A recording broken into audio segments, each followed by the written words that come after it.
Hi, and welcome back to my Cowboys blog, my ongoing mission to make a critique of Jerry Jones as the general manager moves forward. Most critics agree that Jerry Jones takes a lot of input from his head coaches. I'm not sure that Chan Gailey agrees, but it's been a hallmark of Jerry Jones since Bill Parcells. I'm moving forward with my angle to criticizing Jones that he overemphasizes personality awards like team leader and overlooks red flag athletic markers, causing Dallas to waste many late round draft picks. I want to limit this critique to drafts under Jason Garrett. Since every head coach does seem to get different players from Jerry Jones, I think it makes sense that we calibrate the GM to the head coaching staff. It'd be real easy for me to revisit the 2009 draft and prove my point over and over again. I believe that draft was destroyed by the essential flaw of not eliminating players from the board with enough gusto. Anyway, I wanted to update that mission to just be Jason Garrett era, since that's the era we deal with, and what I really want to do is to address the current problems and take a look forward, and take a leap forward for the franchise. So this limits me to 2011, 2012, and 2013 drafts. 2010 has some easy pickings, but we're moving past it. Of course, it's easy to point to failed sixth-round picks. It's common NFL-wide. I'm not going to compare our team to other franchises with regards to drafting success, though. I am just looking to point out players who were always going to be cut, and if I can, I'll try to find players that were still available in the draft who fit templates of players that are still on the team that drafted them. So I'm saying the Cowboys often draft without regards to the templates, and they end up wasting their draft picks on players who are never going to have an enduring career. Now, I'm not an NFL insider. I'm using data shared by a user named BirdDog26 on bloggingtheboys.com about templates NFL teams use for evaluating draftable prospects. There are hard and fast bottoms to these stats. If a player must be 6'3" and he is only 6'2", he doesn't meet the criteria, and for this particular team, he shouldn't be drafted. So that means for whatever team this is, it could be the Jaguars. Imagine the Jaguars are saying to you, we wouldn't even draft this player. They're not even draftable. But the Cowboys draft them. They draft them in the 4th round.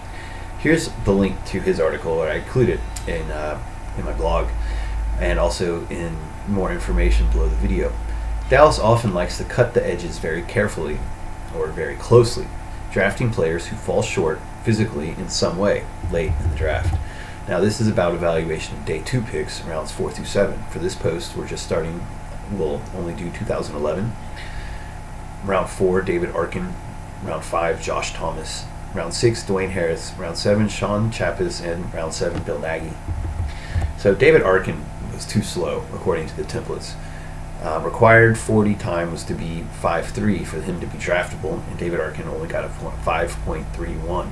On top of that, Arkin wasn't strong enough, lifting 25 times when the minimum was 26. His vertical jump was 29 when it needed to be 30. He had no change of speed in his 20-yard shuttle at 4.63 when he needed a 4.55. There's many more shortcomings that he has. He actually has a surprisingly long list of shortcomings. He fell short in every criteria. He fell short usually only by slight amounts, but each time it would have eliminated him from being draftable from the BirdDog26 draft board. However, the Cowboys drafted him in the 4th round, and he basically wasted a resource sitting on the roster.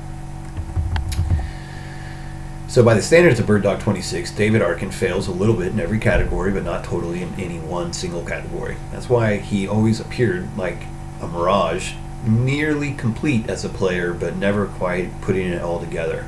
In fact, he was physically inadequate in every measurable way, but only fails very slightly. It made for a pointless career on the end of the bench. Based on my eliminating players for failing the bare minimums to be draftable, Arkin is actually the biggest failure in the 2011 draft. He fails in almost every category. Sean Chappis. It's tough to find documented templates on fullbacks.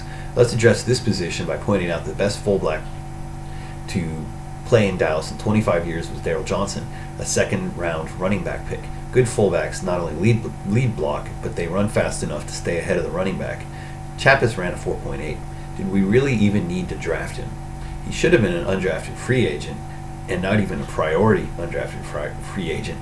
I can only say anecdotally, I don't know why Dallas drafted him and left guys on the board who exhibited far more pop and punishing hits on the linebacker.